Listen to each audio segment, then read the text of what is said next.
Mulaag po tagpanag sa oy kay perti pong laaya dito sa balay sige tagbukmok dire nga perti pang laaya o pati ka istorya perti pang mingawa na Ginoo ko mulaag po tagpanag sa ani oy or makakita sa tagtao dito sa gawas o magsige tagmukmok sa balay di ta kita ingani kanindot ni ilahang lugar dire inyong nakita nga naay adlaw init siya pero dili makaya ang kabugnaw murag yung musuksok ang kabugnaw sa imuhang kaunuran Ginoo ko naunsa na ning lugara dire oy ning hapit ko dire sa tindahan kay mopalit ko og pan para ipakaon ako sa langgam maura gid ni atong kalingawan dire kay umantay laing lingaw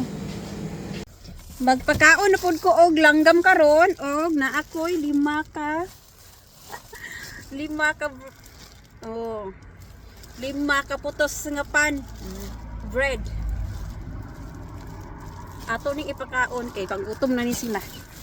basta makakita ni sila pano na manuol giday ni sila onya naunsa man ni akong assistant nga dili man mutuon ako naunsa na mahinuon ni nga mura bay na sipang hanggat nga palaagon ko dire onya naa pa ni akong cellphone nga sige lang og kahagbong ingon ko taro nga ang cellphone ang video paingon sa kuha ambot lang upod siya kasabot kay Bisaya mo pud nako awa gid mi nakasinabtan ni Repita kay nalingaw ang pud siya pakaon pud sa mga langgam. Check it's recording. Oh, it is recording.